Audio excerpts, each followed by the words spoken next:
A raging car fire reveals a ghastly crime. They have this burned body that was bound and gagged, that was left to die in this wooded area of a park. She had essentially been hogtied. But they would consider to be the perfect victim. No real close personal friends, no relatives. With the victim's identity a mystery, investigators must dig deep to uncover the murderer and the motive. The murder weapons were never located. The location that the body was actually killed was never located. It was a pretty difficult case. But as the cops hone in on a killer, a sordid tale of secret romance and unthinkable violence is laid bare. There were some temporary restraining orders. They loved to hate each other. It created this bonding experience between the two. They're committing this heinous act together. It takes a lot of hate to produce those wounds. A lot. March 4th, 2005. It is still dim and quiet in the pre-dawn hours along Welcome All Road in suburban Atlanta, Georgia.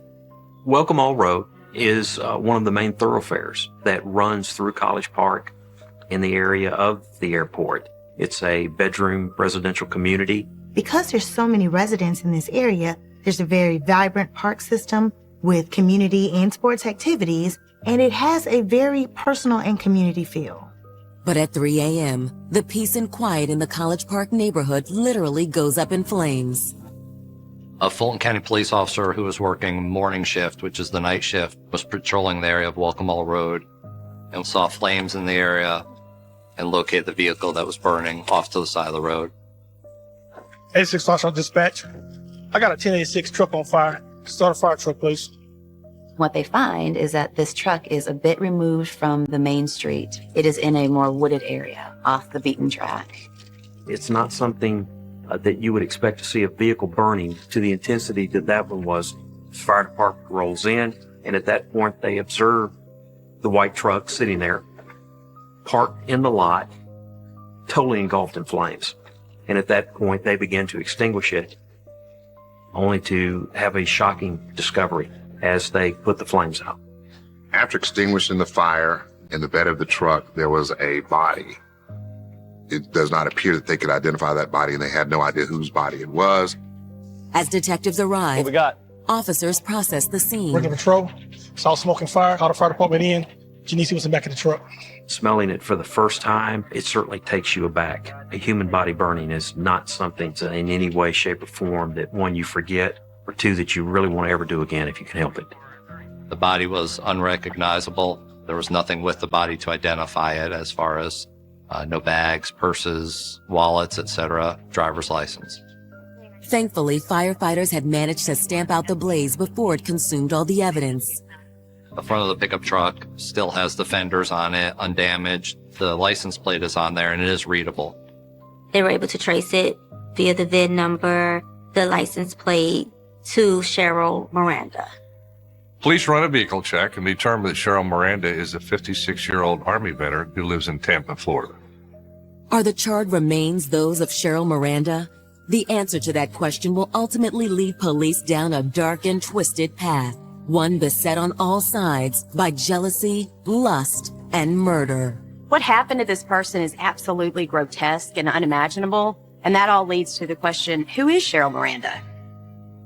Cheryl Miranda was born in 1948 in Providence, Rhode Island. Cheryl was one of two girls. Her parents divorced when she was young, but she really looked up to her father, and they do everything together. They lived very close to the shore, and she would literally walk to the shore and fish and then come back and they would eat, what she caught. And she loved that. She always talked about P-Town and how much fun she would have when she was up there. Though Cheryl loved her hometown, her home life wasn't always idyllic. Cheryl was gay, and I think that created a lot of conflict in the family. Cheryl's family had trouble accepting her sexuality, which caused her to develop a thick skin. Cheryl was tough, she was proud, and it was those traits that helped her develop a career in the military.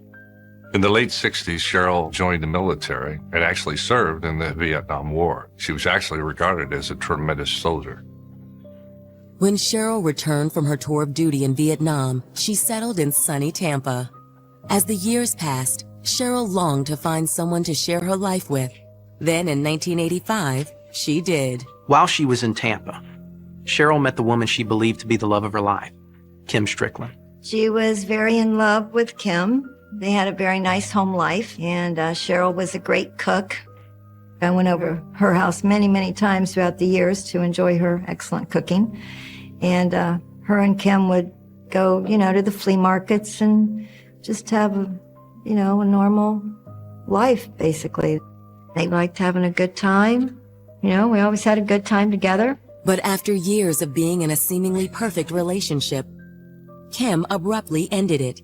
Cheryl was devastated. She never really got over that loss. She was really in love with Kim, and she really went through a lot when they separated. She became a little more calloused, maybe. She appeared to not have much of a social life and, didn't go out much after that point. She had good friends, but when it came to romance, it seemed Cheryl had largely given up on that. Yet even as she nursed a broken heart, Cheryl never lost her giving spirit. She was very caring. Very caring. She would give you the shirt off her back if she could. If you were in Cheryl's circle, you could always count on her. She took care of people. If you needed a place to stay, you could go to Cheryl's house and knew that that was fine, Being heartbroken, Cheryl really concentrated on her professional life. She ran a printer's press at a little offset press, usually, at some of the smaller, like Sir Speedy's and Busy Bees and things like that, those kind of printing companies. She was getting a military pension, and she was making a good living for herself. Then suddenly, on February 27th, 2005, Cheryl drops off the radar.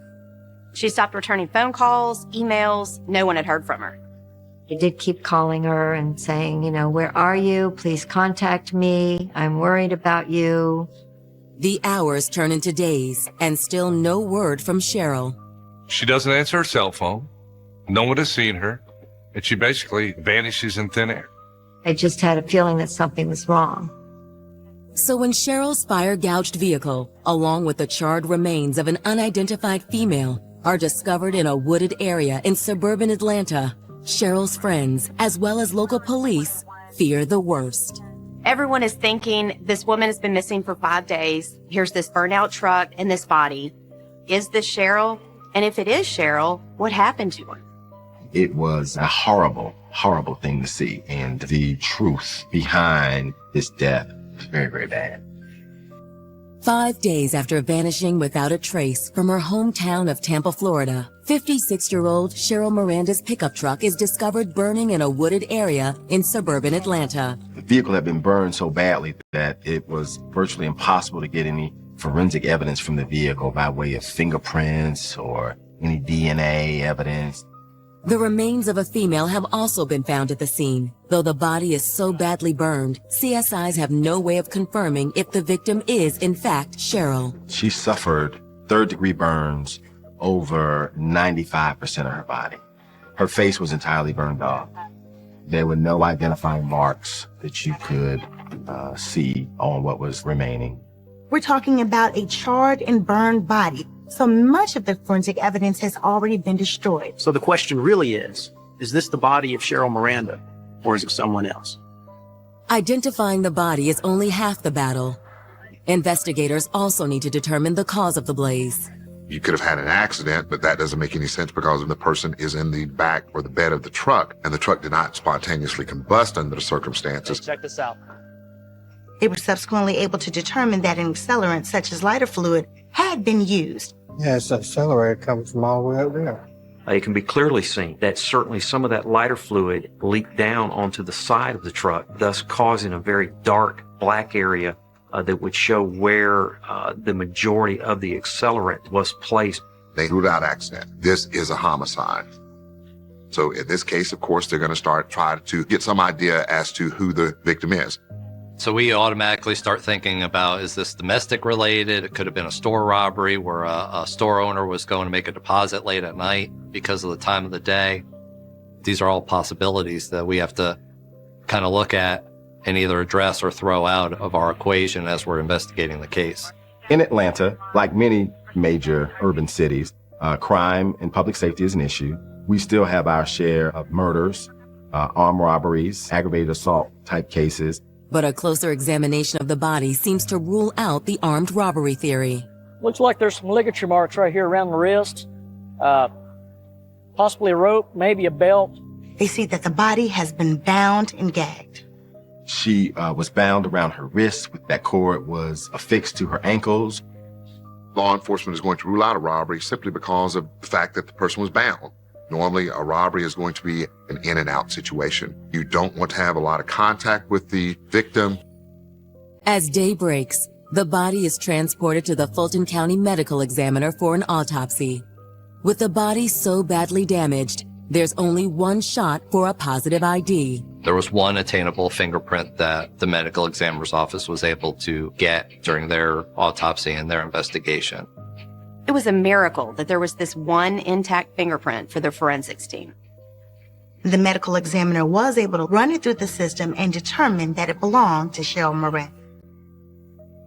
I was angry about it, upset as far as hurt. Cheryl was pretty rough and tough. I never would have expected her to be a victim of anybody, to tell you the truth.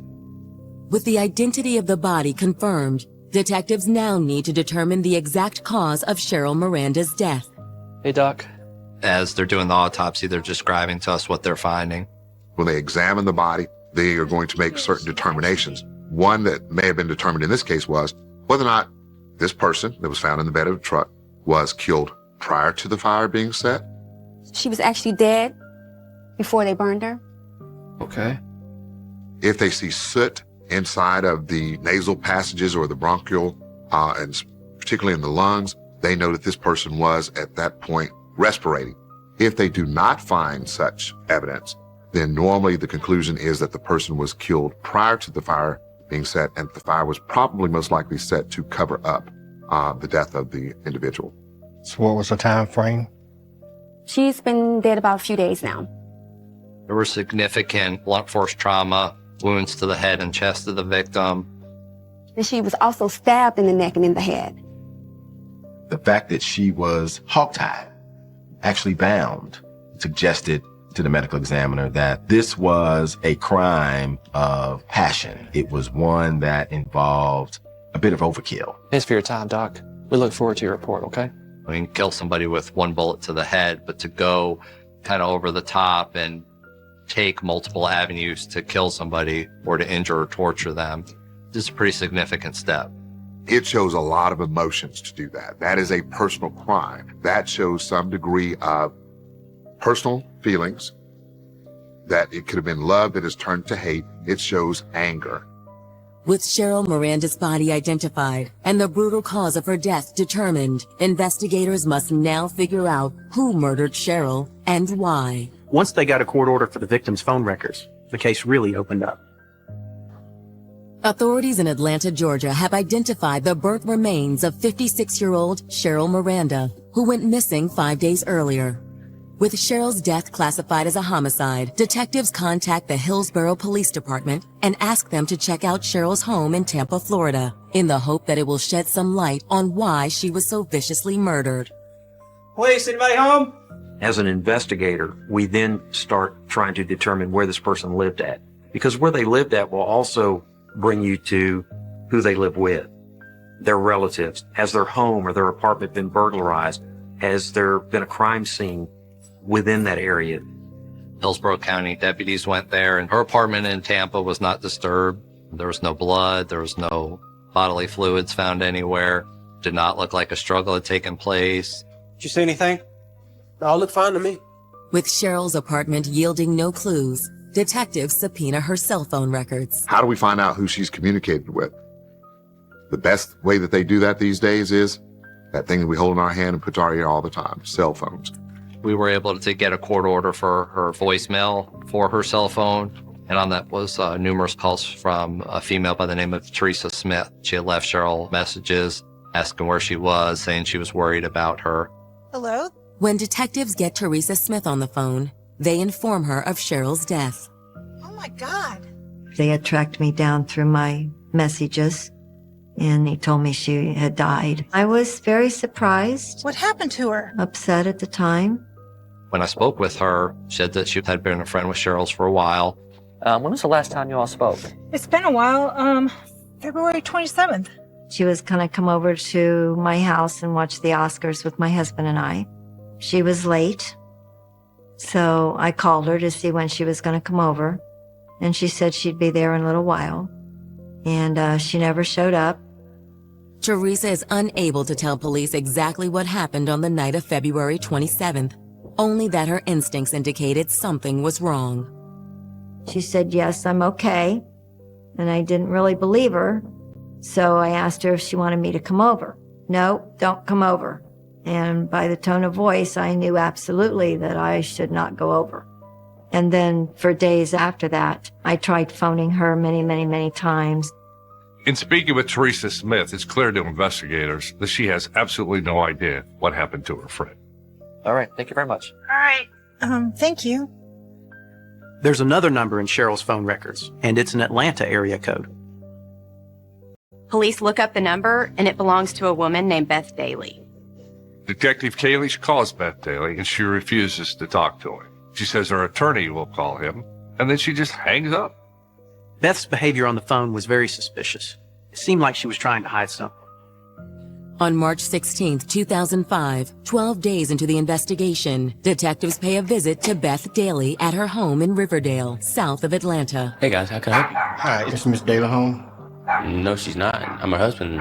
How can I help you? Yeah, we need to speak with her regarding an investigation we're conducting. Can you confirm for me this is her cell number? Nope. That's her old number. Old number? Yeah, she changed it yesterday. I don't have a new one. Not sure why she changed it. It's been less than 48 hours since the police called Beth Daly, and in that time she changed her phone number, and that raised even more suspicions in the minds of investigators.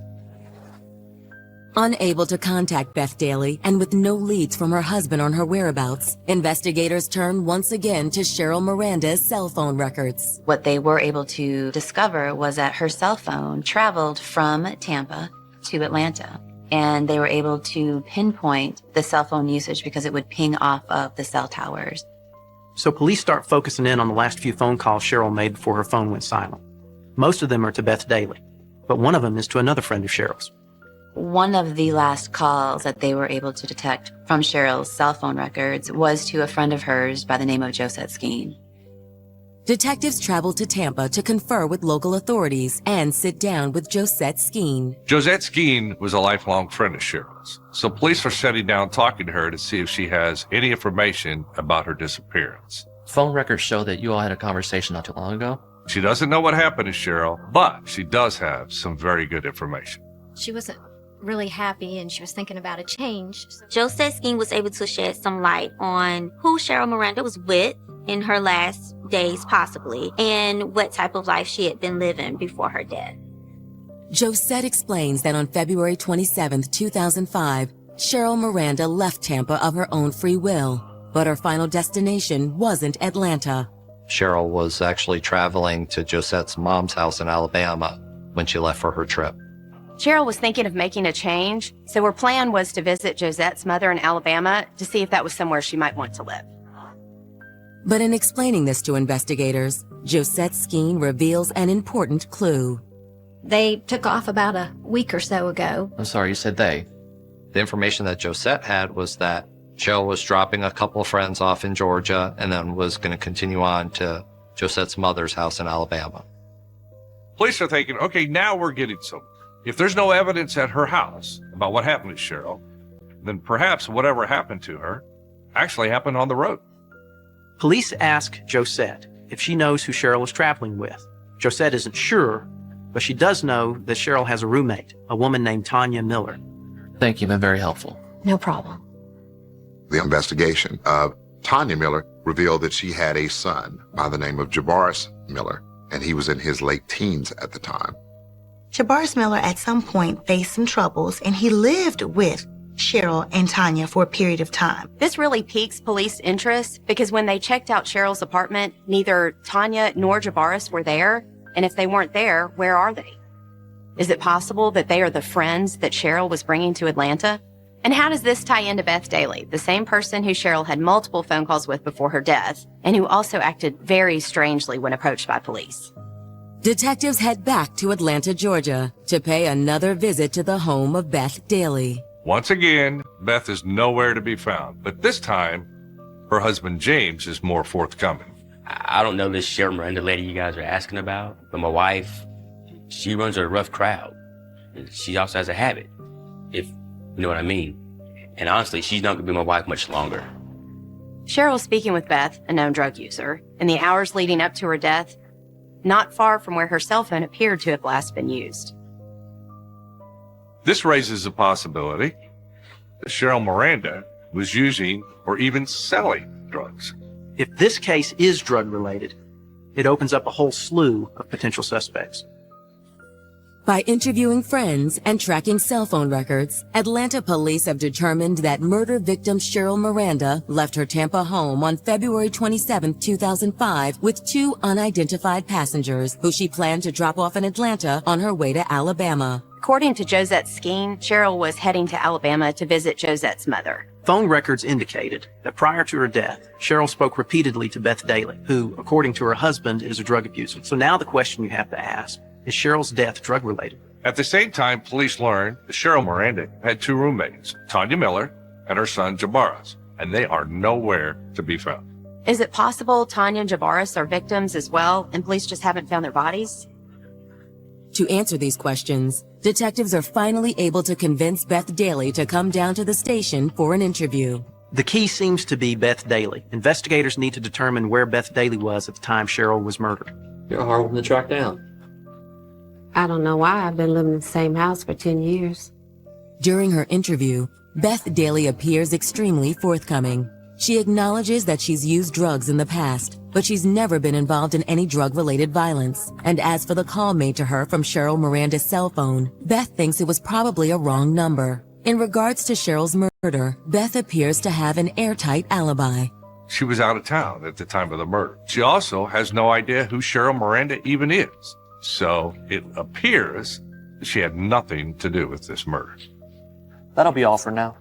If we have any more questions, please don't leave town, okay? So if Beth Daly isn't involved, the police have to look further into Tanya Miller and her son Jabaris. Did they ride with Cheryl to Atlanta? And if so, did they have a reason to murder her? Once again, detectives turn to Cheryl's friends in Tampa for answers. Namely, Josette Skeen. Josette Skeen was a treasure trove of information as she connected the dots for authorities as it pertained to the relationship between Cheryl and Tanya. According to Josette, the relationship between Cheryl and Tanya was more complicated than it first appeared. Cheryl Miranda and Tanya Miller were not just roommates, but were lovers that were in fact involved in a domestic relationship. Cheryl and Tanya met in Atlanta, and shortly thereafter they moved to Tampa to build a life together. Cheryl wanted to avoid having her heart broken again, so she wanted to keep this relationship more low profile. Things are going well, they're living together, they're working out relationship pros and cons, if you may. The relationship was quiet, but very passionate, very intense. They were very domestic, and Tanya's teenage son, Jabaris, lived with them. They were kind of a happy little family. You make me happy. I make you happy. In any new relationship, love is present. The desire to be around, the desire to support and to be caring and to love one's offspring, such as Tanya's son, Jabaris. It starts off good. It starts off, everyone's happy, everything is fun and loving. But according to Josette Skeen, there was a dark side to Cheryl and Tanya's relationship. At some point, it became a little more contentious. There were some issues that arose, some domestic issues that were unable to be overcome. Namely, Cheryl had a problem with Jabaris. He was a freeloader, he didn't pull his weight around the house, and being a veteran, Cheryl was not used to living like that. What is all this mess? It's my food. I don't live like this. Why are you talking to him like that? Do you want to live like this? Like trash? Let's remember that Cheryl Miranda was a retired military veteran. There's always that organization that has to be there. There has to be that discipline. Their personalities definitely clashed. But Josette says it wasn't just Jabaris' disorderly nature that bothered Cheryl. Jabaris was known for gang activity. That really enraged Cheryl. She was an upright, law-abiding, hard-working citizen, the opposite of Jabaris, and that made her blood boil. But according to Josette, Tanya vehemently defended Jabaris. to the point where Tanya would become physically violent towards Cheryl whenever Cheryl confronted her about Jabaris. We know that their relationship involved confrontations. It involved yelling matches, screaming matches, very heated arguments that would escalate to physical violence. There were times in which Cheryl would call Josette and say, I need to speak with you. They would meet, and when they would meet, Josette witnessed bruising of the face, lacerations about the face. A public record search confirms Josette Skeen's allegations of violence between Cheryl and Tanya. Court records document a very tumultuous relationship between Tanya and Cheryl. I ran Cheryl Miranda's name and found out that she at one point had applied for a restraining order against the female by the name of Tanya Miller. The relationship was so up and down that even after Cheryl filed a restraining order against Tanya, Cheryl had the order lifted and asked Tanya to move back in. One moment they were angry with each other and they're filing court documents. The next minute they're together, they're enjoying, and they're violating their own legal documents. Cheryl didn't have anyone else. She didn't have a support system that she needed in order to stop the abuse or to reach out to someone and leave Tanya Miller. But the restraining order does demonstrate the level of control Tanya was attempting to exert over Cheryl's life. It really did outline how Tanya used violence and verbal abuse to keep Cheryl under her thumb, all while leeching off Cheryl financially. Tanya wanted to have certain provisions in her life. She wanted to make sure she controlled and exerted her dominance over Cheryl Miranda in order to get her needs met. You have Cheryl Miranda, who has a retirement, who has a pension. She's taking care of her health benefits, her retirement check. And then you have Tanya Miller, 15 years her junior, with a son, no real means of livelihood, and basically Cheryl Miranda became the meal ticket. The picture on the puzzle was becoming more clear. Despite uncovering allegations of gang activity and evidence of an abusive relationship, investigators still have no proof that Tanya or her son Jabaris had anything to do with Cheryl's murder. There was no evidence of any communication between Cheryl and Tanya at the time that Cheryl was murdered. Now, on one hand, this could mean that maybe Cheryl was avoiding Tanya. But it also could mean that perhaps they were actually together right up to the minute Cheryl was murdered. But there's one last phone number in Cheryl Miranda's call log that investigators haven't checked out. And when they do, they'll get a crystal clear picture of who killed Cheryl Miranda and their deadly motive. What they found was truly shocking. It's been nearly 2 weeks since Cheryl Miranda's charred remains were found in the bed of her burnt-out pickup truck. And police have uncovered evidence that Cheryl was in an abusive relationship with her live-in lover, Tanya Miller. Cheryl even got a restraining order against Tanya. So police think that Tanya is violent enough to commit murder, but they need more concrete evidence to tie her to the crime. So they decide to look through Cheryl's phone records one more time to see if any numbers jump out. Atlanta's area code is 404. The only 404 area code number in Cheryl's phone was that to Beth. Now, Beth has already been ruled out as a suspect because it appears she doesn't have any connection to Cheryl Miranda. But what investigators hadn't noticed before were a couple calls to a 770 area code. And one of those numbers was registered to a woman in Griffin, Georgia. Phone records came back to a cell phone number of an Erica Hammond. I was able to call Erica and ask her about the phone call that she received from Cheryl Miranda's phone. Erica Hammond explains that she did receive a call from Cheryl Miranda's phone on the night of February 27th. Hey, Cheryl. But it wasn't Cheryl on the other end of the line. What? As Erica Hammond answered the phone, assuming from caller ID that it was Cheryl. No. In fact, it was Jabaris Miller. What did he want? He was wanting money. In Fort Valley, they made specific phone calls. They were seeking gas money to continue their trek to Atlanta. We're stranded. We don't got no gas. You're not going to look out for me?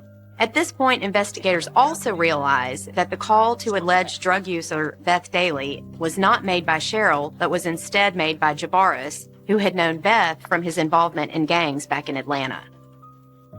As for the other 770 number in Cheryl's cell phone log, it belongs to another relative of Tanya and Jabaris. One of the numbers belongs to Tanya's sister, Martina Miller. And when police talk to Martina, she tells them that Tanya and Jabaris came to visit her on March 1st, 2 days after Cheryl was believed to have been murdered. And how did they get there? Were they driving anything? Where were they coming from? They went to the residence of one of Tanya's sisters, Martina Miller. They arrived, according to Martina Miller, in a white Nissan pickup truck. Martina Miller tells police that Tanya and Jabaris stayed with her for 4 days, during which time both Tanya and Jabaris behaved strangely. They're driving a white Nissan truck and they bring it to the apartment complex of Tanya's sister, Martina Miller. They stay with her for a while, but Martina notes that they never drive the vehicle. It just stays parked there for about 3 to 4 days. She found it to be unusual because Tanya and Jabaris were always asking for a ride. Martina confronted them about, just drive the white truck. We don't have to give you a ride. You have your own car to use. And they kept saying, we can't drive that truck. We're not allowed to drive the truck. According to Martina, Tanya and Jabaris' bizarre behavior came to a head in the early morning hours of March 4th. Martina, lucky for us, she had a small infant. She had woken up at about 3 in the morning to feed her infant. She walks through the living room area and she notices that Jabaris is not on the sofa. Martina looked outside, and that white truck was gone from the parking spot it sat in for several days. Later that morning, comes back down and notices that Jabaris is back. She questions what happened, what's going on, where she is then informed that Jabaris had taken the truck to the owner, which interestingly enough was at 3 o'clock in the morning.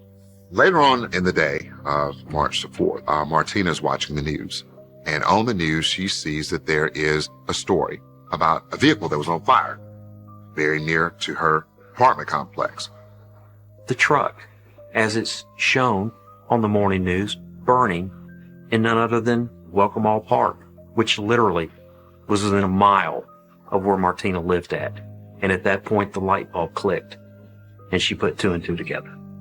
Martina went to Tanya and she confronted her and she said, okay, look, I don't know what's going on, but you and Jabaris need to leave.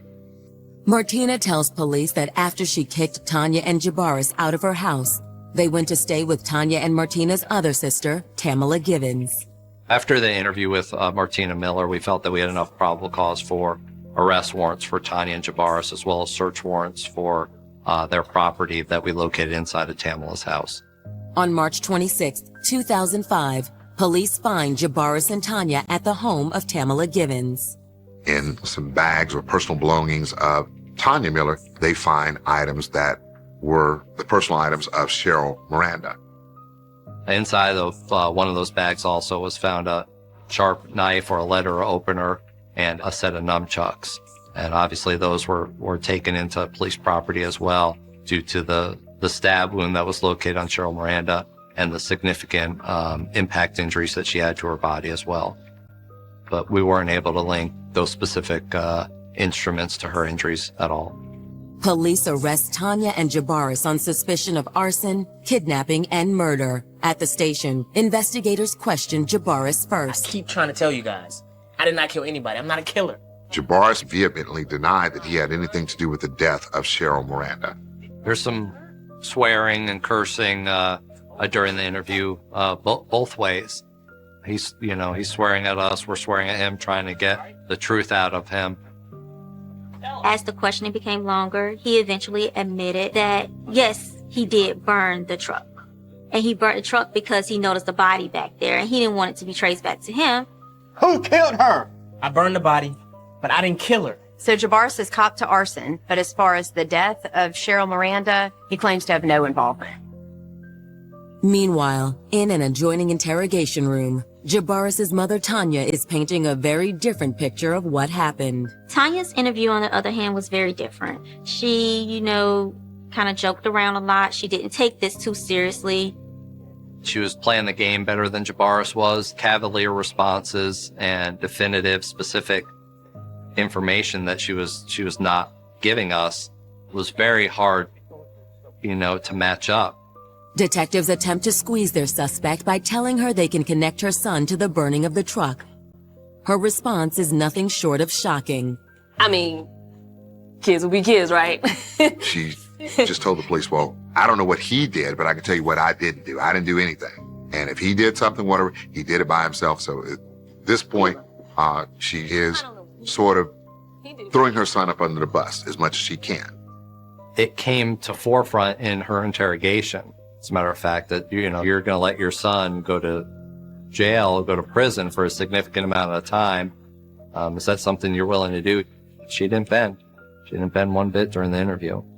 And near the end of her interview, Tanya makes a small but significant mistake. What's interesting is that Tanya says she was never there in the trunk, but her own cousin, Erica Hammond, places her voice in the background in Fort Valley, Georgia.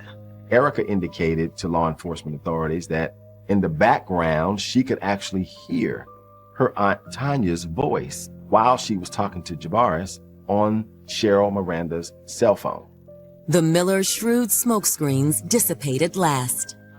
Having caught Tanya in a lie, investigators feel that they were both involved in the murder, so they decided to charge both with murder and arson. When they were charged and arrested, they were transported to the Fulton County Jail, where they remained until their trial. You have a noted domestic abuser with a history of violence towards the victim. You have her son, a former gang member with a criminal record. You have an eyewitness placing those two in the victim's vehicle. And you have cell phone evidence of them making calls from the victim's cell phone after she was murdered. It seems the police have found the individuals responsible for Cheryl Miranda's murder. But as the case heads to trial, prosecutors realize this is far from an open and shut case. They're never able to determine exactly what happened. You don't have the smoking gun there. You don't have the witness who says, like, I saw them do this or I saw them do that. This is one of those trials that could go one way or the other. After 3 weeks on the case, police in Atlanta, Georgia have charged Tanya Miller and her son Jabaris with the murder of Tanya's girlfriend, Cheryl Miranda. Police are still unsure where Cheryl Miranda was actually killed, but because her body was found in Atlanta, the case will be tried in the Fulton County court system. Once Jabaris and Tanya are apprehended, they were immediately transported to the Fulton County Jail. They remain there for approximately 2.5 years as the legal proceedings wind its way through the Fulton County judicial system. In February of 2008, prosecutors decide to try Tanya and Jabaris together. As the trial begins, it's clear from the opening statements that the prosecution's case is largely circumstantial. The murder weapons were never located. The location that the body was actually killed in, that crime scene, was never located. So it was a pretty difficult case. They found nunchucks, a knife, but no smoking gun. Most jurors want that CSI moment. They want the gun with the blood on it or the knife with the blood on it. In lieu of hard physical evidence, prosecutors stand up on the two things they have in spades: motive and opportunity. The motive in this case was really quite simple. It is anger that develops from jealousy and a sense of retaliation from when Miss Miranda wanted to end the relationship that she had with Miss Miller and cut her off completely. Knowing that Cheryl was beginning to look past Tanya and their relationship and to begin a new life in Alabama without Tanya, that passion perhaps was what stirred up this crime of passion. This, I am going to control you. If I can't have you, nobody else will. I think there was a fight that started between Tanya Miller and Cheryl Miranda. I believe that perhaps Cheryl Miranda was getting the better of Tanya Miller. Get off of me! I believe that Jabaris interjected himself into the fight to help his mother. And I believe that together they strangled Cheryl Miranda to death in the apartment. It had to have taken two people to enforce the blunt force trauma, the stabbings, the strangulations, the belt around the neck, the hands being tied, the legs being tied. There was no way that just one person could overtake someone who was military trained. I do believe that Jabaris and Tanya fed off each other, created this bonding experience between the two that now they're committing this heinous act together. Cheryl Miranda, as good as she lived, the violent death at the hands of those two, Jabaris and Tanya, it had to be excruciating. We're talking blunt force trauma. We're talking strangulation. Any one of those, either of would have led to her death. Prosecutors argue that after killing Cheryl, Tanya and Jabaris weren't sure what to do with her body. It presented a really interesting dilemma for them. And I think that is where they decided to tie her in a manner in which it would have made it easier for them to move her body from the apartment into the flatbed of the truck under the cover of darkness. Jabaris and Tanya Miller, they decided that they were going to cover up the crime by using Cheryl's cell phone to make it seem like she was still present, to make it seem like they're traveling and things are just going smoothly and that they're okay. But when Jabaris and Tanya get to her sister's house in Georgia, they've got a decomposing body in the back of their pickup truck. So they decide to get rid of Cheryl's body and the truck, and Jabaris does so by burning both of them. It's a compelling theory, one prosecutors support with the sworn statements of Tanya's own sisters, Martina Miller and Tamala Gibbons. Her own relative placed her with the car and her cell phone after the murder took place. When it's their turn, defense attorneys hammer home the lack of physical evidence tying Tanya or Jabaris to the murder. Because the truck was burned so bad, there was no fingerprint or DNA evidence from inside it from anyone, including Cheryl Miranda. So really to put Tanya and Jabaris kind of in that truck committing the act of the murder itself was a difficult task for the prosecution. The defense's case was pretty good. If the goal was to plant the seed of reasonable doubt, it seems they did that fairly well. On February 22, 2008, both sides rest their case. A day later, the jury returns with their verdict. Both Tanya Miller and Jabaris Miller were found guilty of malice murder, aggravated assault, concealing the death of another, and in Jabaris' case, arson. Tanya Miller was sentenced to life plus 10 years, and Jabaris was sentenced to life plus 20 years. I think the punishment definitely fit the crime due to the nature of the crime, the brutality of it. You're beating someone, you're torturing them, then you eventually killing them, and then you're concealing it as well. And yet, there is no relief from the bitter truth that even for the kindest souls, opening yourself to love is a dangerous game, maybe even a deadly one. She was a great person, you know, she'd do anything for you. That's what I remember the most about her. She was a daughter. She was a sister. She was a friend, a neighbor, a veteran who had the unfortunate circumstance of crossing paths with a cold-blooded, heartless killer named Tanya Miller.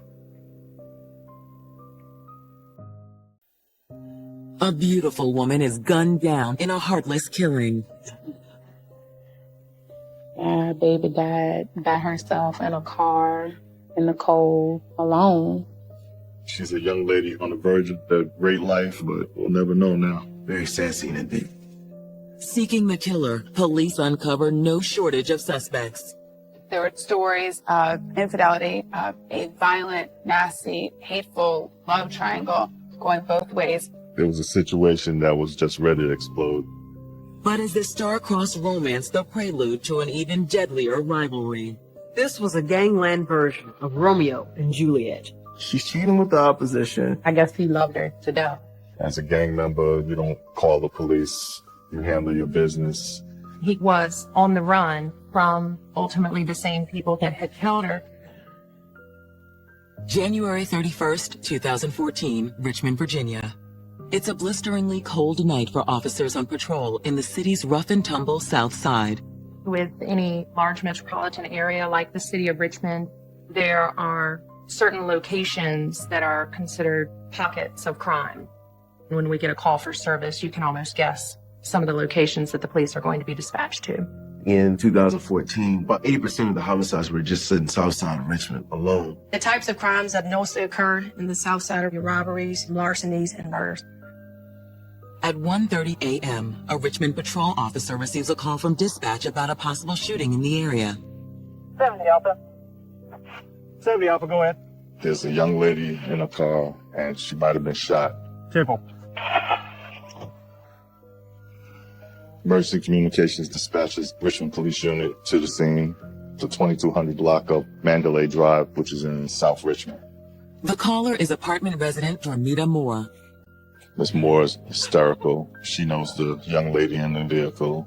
She points to her car. She's in there. Car's on. It's backed into a parking spot. Okay, so right here. Both of the doors were shut. The windows were fogged up. It was a very, very cold morning, and you could still see the exhaust coming off the back of the car. The officer goes up to the car and opens up the passenger side door. There's a young lady sitting in the front passenger seat, slumped over. The victim is bleeding from gunshot wounds to her face, in her hand and into her chest. One look, and the officer knows it's too late. So yeah, we need major crimes, crime lab, and other officers out here for crime scene support. He could tell based on the amount of blood. She died in that car, alone on a cold night. Miss Moore identifies the victim as 19-year-old Khadijah Stewart. She was extremely distraught, emotional. She was crying and confused, not knowing what had happened. As police investigate this young woman's tragic death, they'll uncover a labyrinth of love triangles and a crime of passion that have all the makings of a Shakespearean tragedy. This web of individuals with relationships that cross over and impact each other in a way that's horrific. Khadijah Stewart was born on March 9, 1994, into a modest but caring family. She grew up the daughter of a single mother. They had a loving relationship, and they were quite close. Khadijah was always the perfect mix of sugar and spice. She was always smiling. But if she didn't like you, she would let you know she always thought for herself. She was not a follower. Khadijah was a leader. She was real straightforward with everything. She didn't take no mess? In middle school, she was a cheerleader. She was a basketball player. She was into concerts, clothes, boys, of course. I mean, typical teenager. At age 13, she got her first taste of love when she met a 14-year-old charmer named Tommy Coleman. Tommy and Khadijah actually went to middle school together. He's light-skinned, handsome, fun kid. Even though they were young, they considered themselves serious girlfriend and boyfriend and truly in love. But just before his 15th birthday, the South Side streets got their claws into Tommy, and he and Khadijah's relationship was cut short. Tommy had been convicted as a juvenile of robbery and use of a firearm. He was sentenced to juvenile life. And while he was gone, they lost contact, didn't stay in touch. In high school, Khadijah met another good-looking bad boy, Lionel Carter. 6'7", broad shoulders. He looks like a basketball player. 4 years her senior, Khadijah was smitten with his towering frame and reputation as a rebel. He didn't follow the rules. He followed his own way. Despite his rough edges, Lionel treated Khadijah and her family with nothing but love and respect. He was welcomed into their home. I knew he was a little bit older than her, but it didn't really bother me. They quickly became girlfriend, boyfriend. Lionel made sure the world knew it. I wasn't going to show you. I was going to make it a surprise, but... Ooh, Lionel! He was about 16. He had a tattoo from like here to here in big bold letters that said Khadijah. She was the girl, and they both loved each other. Though the more the couple saw of each other, the more Lionel's rebellious streak wore off on Khadijah. She got a little off track in high school. She wasn't focused on her studies. And she was hanging out more and more with Lionel and his friends. Lionel's friends were known to be gang members. Khadijah's mother wanted to make sure she didn't go down the same bad road that so many other kids in the neighborhood had traveled. She thought it was best that they move out of South Richmond. So in 2009, Khadijah's family relocated to the quiet community of Chesterfield County, 15 miles away. It's a different makeup than the city of Richmond. You have a higher income status. The schools are highly accredited. Khadijah missed her friends, she missed seeing Lionel every day. But eventually she began to enjoy life in Chesterfield. When we got to Chesterfield, she got back, focused on school. It made a big difference in her. She graduated with an advanced diploma in high school. She valued hard work She did not want to rely on anyone. She wanted to earn money herself. Khadijah found a job with a local government contractor and was making very good money for someone so young. But even though Khadijah was thriving in Chesterfield, she never lost touch with Lionel. They always kept in touch. They always wrote. She always went to see him. As for Lionel, without Khadijah by his side, he was slipping deeper and deeper into a life of crime. Lionel wasn't someone that had a troubling juvenile history, but once he reached that point of adulthood, he did find himself having contacts with the criminal justice system. Every time Lionel ended up in jail, Khadijah came to visit. And every time he was released, a passionate reunion followed. They couldn't keep their hands off each other. You got something for me? What do you mean you got something for me? Come back. Come back. Let me get Khadijah and Lionel just maintained a strong emotional and sexual bond. Not that the relationship didn't have its ups and downs. They will break up, and then 2 or 3 days later, it'll be just like none of that even happened. Like, they back together. But as police roll out the crime scene tape on that bitter January night in 2014, it seems Khadijah and Lionel's hot and cold romance has been permanently put on ice. This horrific act of violence had taken this young woman's life.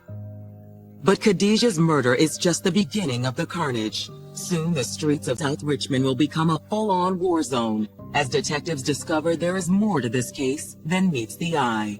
It's a lot of shooting going on, a lot of gang warfare. They just don't go after you. They'll go after your family and your loved ones. In Richmond, Virginia, Khadijah Stewart and Lionel Carter shared an intense and sometimes volatile romance. You couldn't keep them apart. They became more on again, off again, but I believe that they had frequent contact and that they were still very involved in each other's lives. They couldn't live with each other, but they also couldn't live without each other. But this young couple seems to have been separated forever. When patrol officers discover Khadijah shot and killed in a parked car on Richmond's south side. She had multiple wounds to her head. She had a through-and-through wound to her hand that is suggestive of a defensive wound. Which means she saw the shot coming and saw who killed her. Detectives' next step is to begin questioning eyewitness Dormita Moore, who made the initial 911 call. Detectives wanted to know how she discovered that Khadijah was dead. She told them that her son informed her of this. In and of itself, that wasn't suspicious until it was determined who her son was. Yes, can you tell me your son's name? It's Lionel Carter. She said they were an off and on relationship that was going on for years. Officer? Yes, sir. Can you know Lionel Carter's name? Yeah, you got it. Thank you. Take me to what happened earlier this evening. She said Lionel had been over at her house. He had told her that he was going to take the keys to her car. He and Khadijah were in an off mode of their on again, off again relationship. He had gone to the car to listen to some of their music and to reminisce about their relationship. This was about midnight. And at 1:30, he came into the house to wake her up. What? And from that point, he takes off. She didn't know where he went. Wait a minute, wait! You have reason to hurt her? No, he loved her. Well, then why do you run? He was very scared that they were going to shoot him too. Her son was on the run from ultimately the same people that had killed Khadijah. She lived in a location where there was lots of hostility between rival gang members, and she said the gang members were after him. Detectives dispatch patrol officers in hopes of finding Lionel Carter alive. He had been the last person to be with Khadijah before her murder and the first person to find her dead. So certainly that is the number one person you want to talk to. Meanwhile, CSIs process the scene for evidence. There was casings that were found on the outside of the vehicle. We had multiple cartridge casings that were located in the floorboard of the driver's side, which were all .40 caliber. She was shot with a semi-automatic .40 caliber weapon. In the back seat of the car, investigators discover more evidence. The steward had on a hairpiece, a weave, and a part of the weave was in the back seat. It was unraveled that would make one to think that there was a struggle inside of the vehicle. Nearby, they locate Khadijah's car. Detectives, this vehicle is registered to the victim. Her car is parked pretty much across from where Mrs. Moore's car is parked. It looks like she drove there, perhaps to meet Lionel. So, was Lionel in the car at the time Khadijah was shot, or did Lionel just hear shots fired and then flee the scene? Not far from the crime scene, though, there's a body of water, and that makes normally an excellent location to get rid of a weapon. They dredged the water, and we're not able to find a weapon. While Khadijah's bullet-riddled body is hauled off to the coroner, detectives dig into Lionel Carter's background. What do you find out? A couple of misdemeanors early on. This guy's a Southside kid. A little bit of gang affiliation, maybe. Lionel Carter is from Blackwell, which is an area here in Richmond South Side. He had some gang affiliation with the Blackwell Bottom Boys. The Blackwell Bottom Boys is not as widely known as perhaps the Crips or the Bloods, but they have presented problems in the city of Richmond. With a gang connection, investigators are looking at the possibility that Lionel may be running for his life or may already be dead. In speaking with area residents and by examining case files, detectives uncover a stunning fact. This was not the first time that one of Lionel's girlfriends was the victim of a shooting. There was one break between Lionel and Khadijah where Lionel was dating a young lady by the name of Pre. Pre was a victim of a drive-by where she was shot. Someone was trying to shoot Lionel, but they shot her when she was in the car. Like Lionel's previous girlfriend, Pre, could Khadijah have been an innocent victim in an attack against Lionel? The answer will lead detectives to a vengeful killer with an alarming appetite for payback. This guy is known for being someone that will be violent. He doesn't want to be tracked by the authorities. He just wants revenge. Early February 2014, Richmond detectives are investigating the murder of 19-year-old Khadijah Stewart, who was shot while sitting inside a parked car belonging to her on-and-off boyfriend, Lionel Carter's mother. She was shot multiple times, once in the chest, at least once in the head.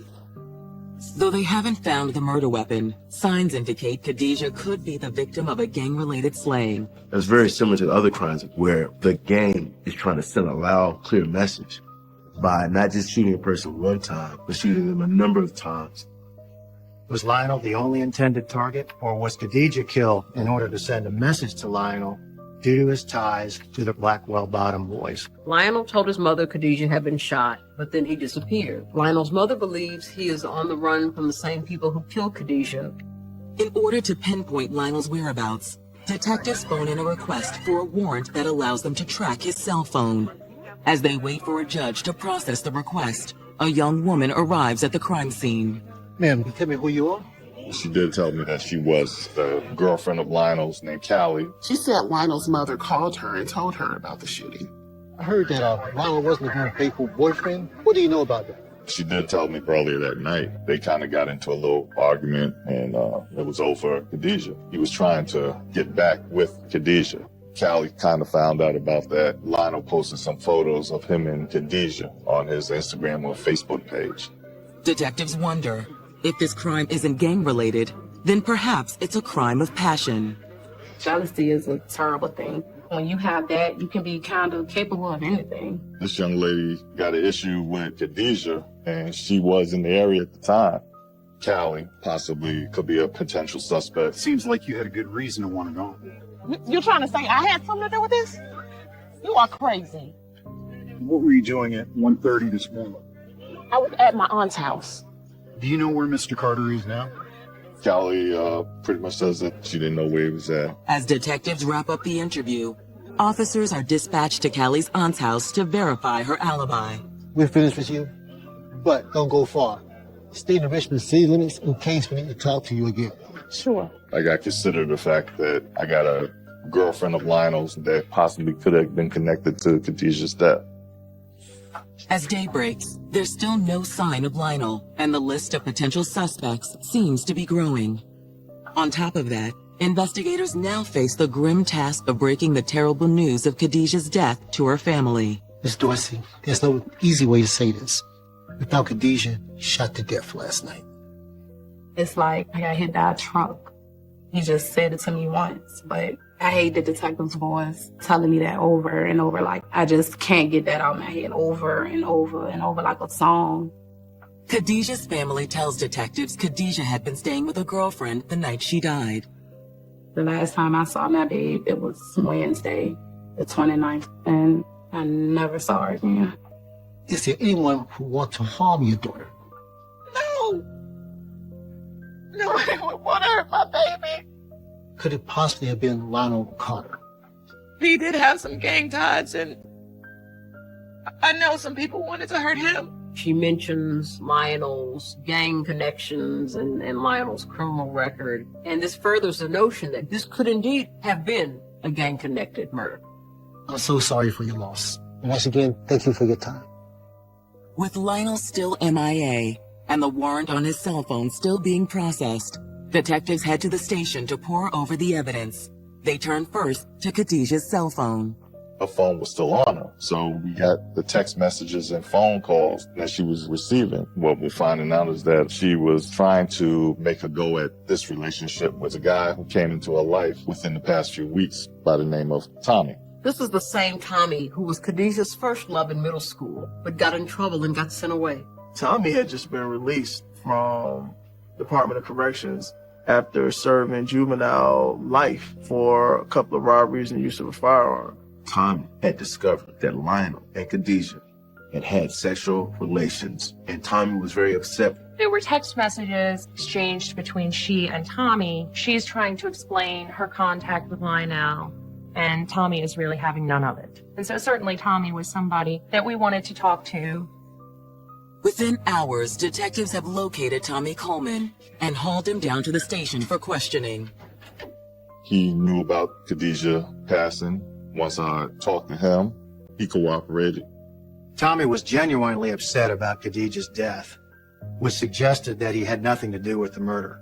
But at the same time, Khadijah had been dead only a short time, and Tommy knew all the details. This indicated that Tommy might very well have had something to do with the murder. Tommy tells police that he's been smitten with Khadijah for over 6 years. She was my first love. I just knew when I came home we were going to be together. He just got out of incarceration 20 days ago and immediately sought out Khadijah to reconnect with her. She just was like, oh my God, Tommy, when did you get out? And just was really excited to see him. Some sparks flew, and they started spending a lot of time together. And let people know you're home. Let's take a picture. Okay. She has started to post pictures of her and Tommy, on her Instagram. Quickly, their relationship was able to almost pick up where it left off many years ago, and they were able to rekindle a romance. Did she ever mention her ex-boyfriend, Lionel Carter? Yeah, she mentioned that fool. She said she's gonna break up with him. But Tommy also tells detectives that just one day before Khadijah's murder, he got an unwelcome call from Lionel Carter. Hello? Lionel actually called Tommy. Who's this? It looked like, hey, I'm with Khadijah. We've been together all day. You wasting your time. Why are you still here? Nobody told you. Man, listen here. Like I said, she been my girl since middle school. I ain't going nowhere, bruh. Like any man, once Tommy found that out, he was upset about that. And him and Khadijah, got into a verbal argument about that. I told her, it's either him or me. She had to choose. That's what I love. So you're trying to tell us that a tough guy like you just walked away? Man, listen. I didn't hurt that girl. I love Khadijah. He says Khadijah was one of the only things that he had before he went into jail and then coming out. Is there anyone who can account for your whereabouts last night? He was at the studio all night. Tommy said he was watching some friends record an album in a local studio. Until they can confirm Tommy's alibi, detectives have no concrete evidence on which to hold him and have no choice but to let him go. We'll be in contact. Police are faced with a number of possibilities.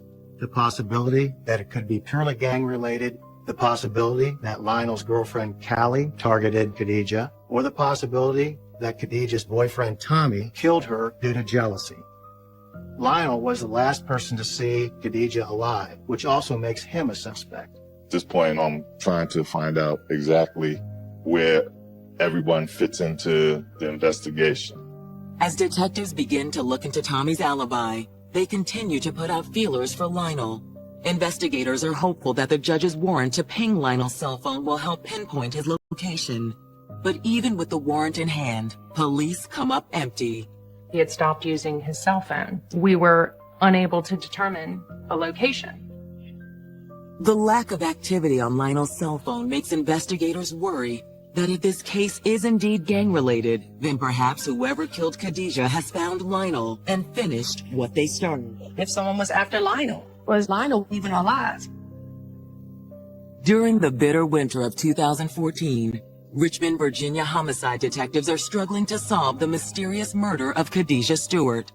The suspects are myriad: Khadijah's ex-boyfriend, Lionel Carter, Lionel's jealous current girlfriend, Hallie Bennett, and Khadijah's childhood sweetheart turned new beau, Tommy Coleman. But with repeated calls to Lionel's cell phone going unanswered, investigators worry Lionel may also be a victim. There's a possibility that Khadijah's murder was not love-related at all, but related to gang violence. Basically, anything is still possible at this point. Lionel Carter's current girlfriend, Callie, asserts that she was with her aunt at the time of the murder. Detective Coates followed up on her particular alibi and was able to corroborate it through multiple witnesses. As for Khadijah's new boyfriend, Tommy Coleman, he claims he was at a local recording studio when Khadijah was shot. They did talk and text on the phone. They were supposed to see each other. But as detectives pore over Tommy's records back at the station, they soon uncover an alarming piece of information that makes them skeptical of his alibi. Tommy is involved with the Uptown gang. Uptown is a huge rival of the Blackwell Bottom Boys gang, the gang that Lionel is affiliated with. Could Tommy and his fellow members of the Uptown gang have put a hit out on Lionel? A hit that caught Khadijah in the crosshairs. He has this gang issue with Lionel. They both are after the same woman. Lionel's mother indicated that someone might be after him, and that someone might be Tommy. However, after detectives finished tracing Tommy's movements on the night of the crime, his recording studio alibi seems to hold up. I talked to individuals who verified that he was with them. I got his cell phone records, his tower information, puts him about approximately 6-7 miles away from the scene of the murder. So pretty much alibied Tommy out of being a suspect. Although it's apparent Tommy didn't pull the trigger that killed Khadijah, investigators haven't ruled out the possibility that another member of the Uptown gang very well could have. Often happens when you go against a gang, bad things happen, and certainly nothing worse could have happened than what happened that night. Investigators hope to find witnesses in the area who can provide them with more insight into the Uptown gang. Detectives start canvassing the neighborhood. No one in the neighborhood claims to know anything. An all too common response in this rough and tumble community. It is very difficult to convince witnesses who have very important pieces of information to come forward because they fear for their safety. After exhausting the bulk of their leads, detectives begin to lose hope. The trail is going cold. But suddenly, there's a break in the case. Although Lionel's cell phone's gone silent, police discover he's been active on social media. He just made 2 really huge, long posts about, his undying love for her and how hurt he is. Postings that were along the lines of, I love you, Khadijah. My heart is broken now that you are gone. He's saying things as I love you to death. The fact that he used the words love is one thing, but the fact that he used the word death sheds some light on what's really going on in his mind. Now that it's apparent that Lionel is alive, the investigation turns towards him. But even though they're now following Lionel's emotional posts on social media, detectives are no closer to pinpointing his exact whereabouts. You're posting your pledge of how much you love this young lady, but you're the last person to see her. I would think if you didn't do it, she would want to try to at least help with the investigation, but he never reaches out. It seemed particularly odd that he was willing to communicate via social media, but yet he had nothing to say to us. The fact that he was only communicating using social media and was no longer using his phone was indicative of someone that was also trying to escape being caught by police. As patrol officers continue the search for Lionel, detectives turn back to Khadijah's friends and family. hoping to learn more about her relationship with him. Tell me about Lionel and Khadijah's relationship. For the most part, Khadijah and Lionel had a good relationship. They had a lot of fun together. But as time went on, things started kind of going downhill. It started a lot of drama, a lot of fighting. They would have fun, but it was a lot of bad. Just looked like the bad always outweighed the good. They would break up and get back together, break up again, and the relationship just became somewhat toxic. It was a two-way street for the both of them. They used to do the same things to each other. Even though loved ones told them to stay away from each other, these pleas fell on deaf ears. That came from both sides of the family, from Lionel's family, from Khadijah's family. Both sides of the family tried to tell them to stay away from each other, that eventually someone's going to get hurt at the way they were going, but they just wouldn't stay away. Khadijah's family claims that when she reunited with her old flame, Tommy Coleman, after his release from jail, the dynamic between her and Lionel seemed to shift. Tommy was like a direct threat. Her and Tommy had history. You know, he was there before him. Usually he could kind of scare off the other guy, but Tommy just won't scare him, so he couldn't work that angle. So he had to try to figure out a way to break them up. Lionel was so desperate to maintain control over her that he began to terrorize her. He slashed her tires and posted naked pictures of her on the internet, doing all kinds of like just real crazy stuff. She was like, "Oh, Mom, you're not crazy. He not gonna do nothing to me." I knew something bad was gonna happen. Finally, Khadijah yielded to her mother's fears. She went and filed for an order of protection with the Chesterfield County Police. But she never really stopped seeing him. He just had some type of hold on her. Hoping for more insight, detectives reach out to the friend Khadijah was staying with on the night in question. Khadijah's mother said that she was here the night of the murder. Yeah, she was. What can you tell me about that night? I don't really know much about that night, but my mom may know more. She tells the investigator that they may want to speak with her mother, Barbara. And that's where Barbara makes this huge revelation about a very heated conversation that she hears. That was a watershed moment for us.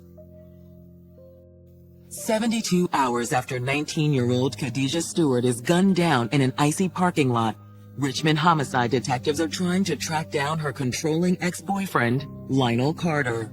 Lionel takes off on the run. So at this point, I'm looking into everybody who might have anything that possibly could have been connected to Khadijah's death.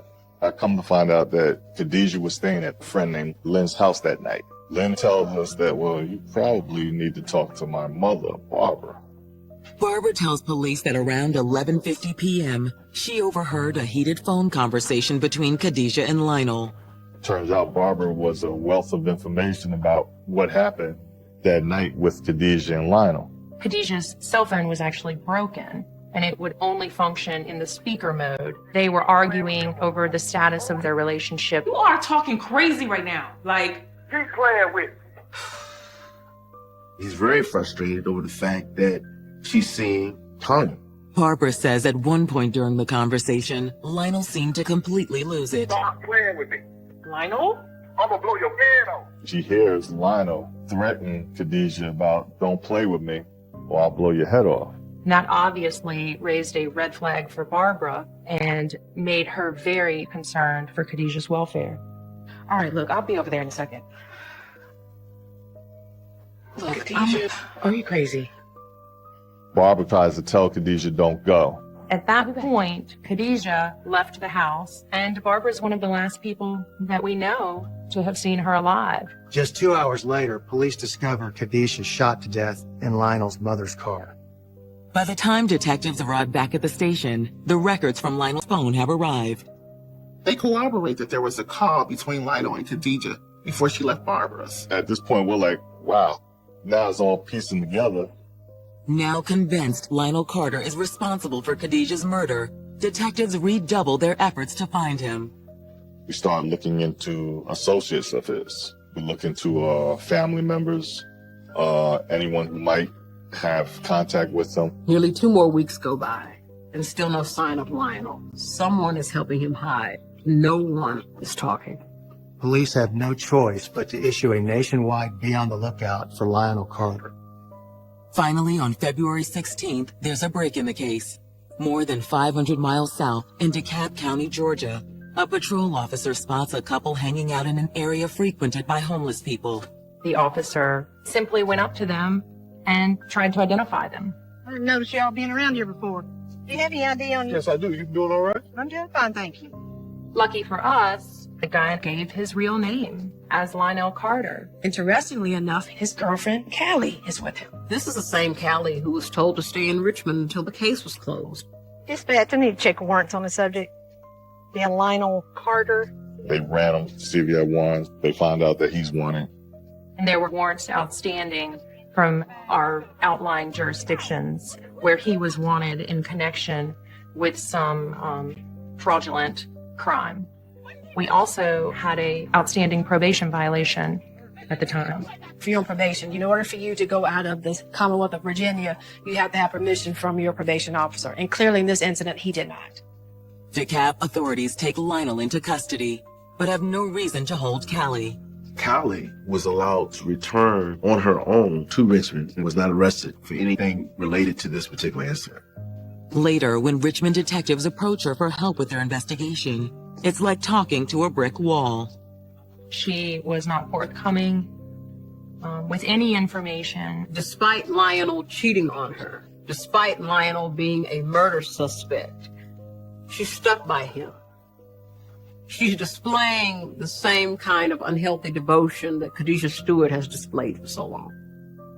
News of the arrest comes as a relief to Khadijah's family, but does little to ease their pain. I don't even know how to feel about him. I want to say I hate him, but it's like you have to have some type of feeling for somebody to hate him. He's just a monster.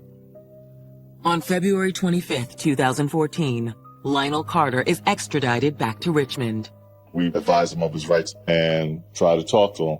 Lionel stays mute. Doesn't even give me his name or anything. No response, no answers, no talking. I show him pictures of Khadijah, but he doesn't flinch. It simply was the defendant exercising his right to remain silent, which he certainly is entitled to. And he exercised it to the 10th degree. Investigators make the strategic decision not to charge him with Khadijah's murder immediately. We had a whole heap of circumstantial evidence that was very convincing. But they don't have DNA, they don't have fingerprints on a weapon that can be tracked to the defendant. Lionel's refusal to talk to investigators doesn't stop them from throwing the book at him.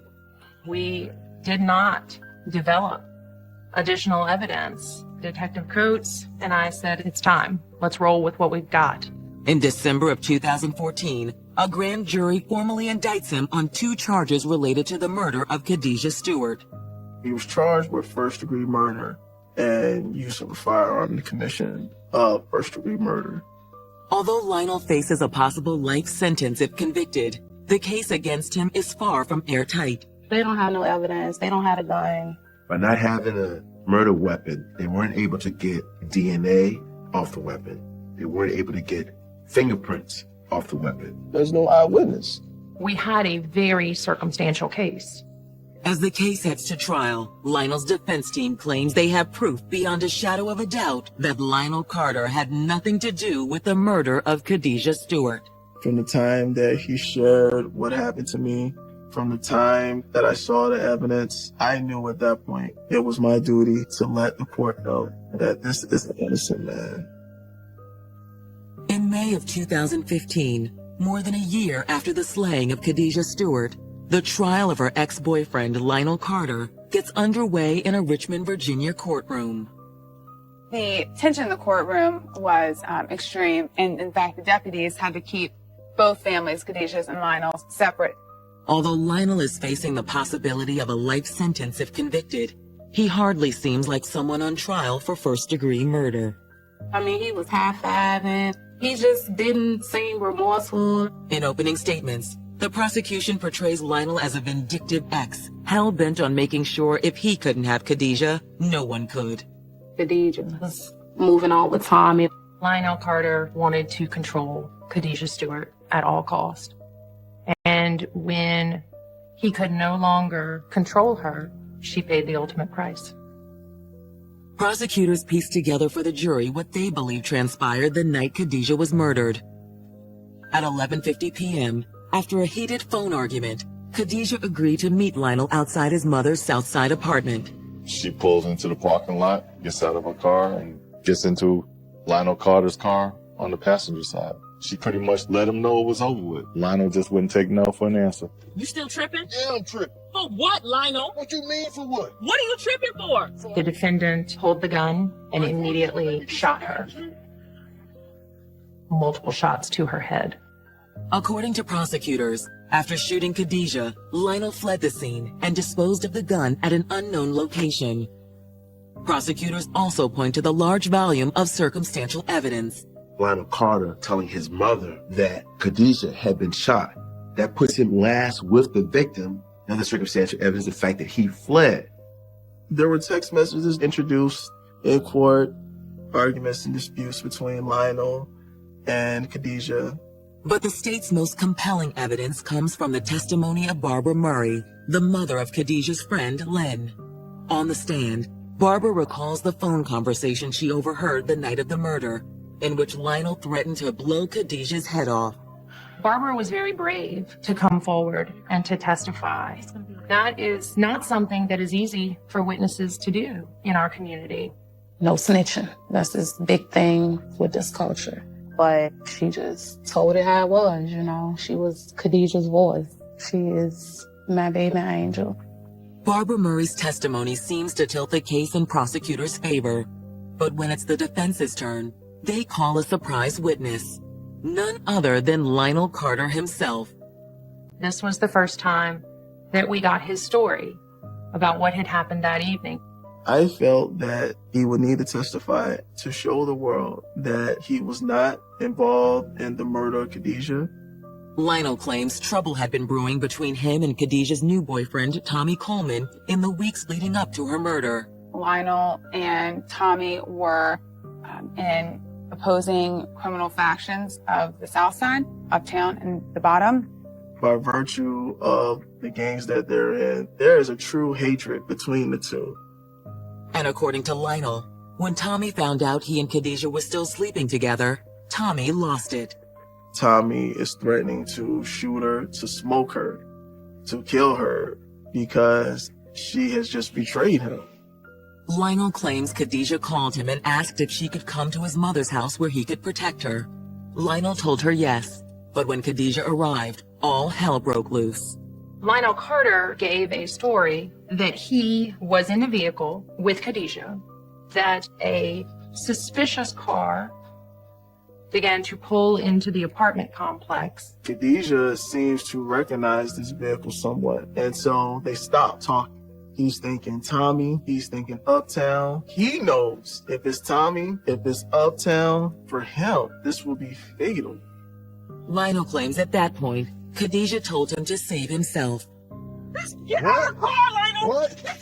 She was frantic. She said, "You better go now." Lionel says he made the split-second decision to bolt. Then, all he heard was gunfire. During trial, Mr. Carter became very emotional and indicated that when he returned, he saw Khadijah and could tell that she was dead. When asked why he never contacted police if he was innocent, Lionel insists it's just part of the gangster code.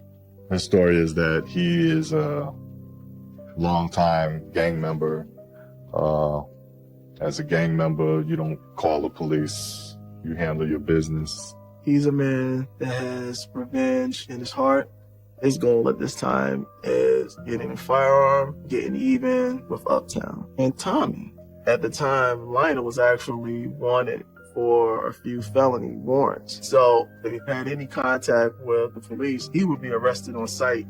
And as for the threatening call to Khadijah the night of her death, Lionel claims it never happened. He denied ever making the comment that Barbara said that he made about wanting to harm Khadijah. Lionel's story seems to have planted the seed of reasonable doubt, at least until prosecutors cross-examine him and immediately start poking holes in his testimony. We know that the shooting happened inside within the vehicle. There was no bullet holes on the car frame, no bullet holes in the window. The casings that were found on the outside probably were in his lap. So when he stepped out of the vehicle, and stood up, the casings fell onto the ground. Whoever shot my daughter was sitting beside her with the car door shut. Based on the angle of the injuries, the locations of the shell casings, and blood spatter evidence, Khadijah was killed by somebody sitting next to her inside the car. And that person could only be Lionel Carter. After 2 days of testimony, both sides rest their case, and the jury adjourns to deliberate. It takes just 45 minutes for them to return with a verdict. The jury came back with the guilt phase and found Lionel guilty of second-degree murder. This was the second fastest murder conviction I've ever gotten. That goes to show how preposterous the defendant's story appeared to the jurors. The family was overwhelmed and thankful. We got the verdict we wanted, and he's off the streets. Khadijah's family is even more grateful when the judge hands Lionel a hefty 33-year sentence. Sitting down with Lionel Carter, looking him eye to eye, face to face, he has no remorse and no sympathy for what he did. I think he's a cold-blooded, cowardly killer. She's still my baby. I still talk to her. I can still hear her laugh if I listen hard enough. She just my angel, and that's who she is. I want somebody to look at her story and just realize that the relationship they're in could end up like Khadijah. If you're in a relationship and it's like just drama, just be strong enough to walk away.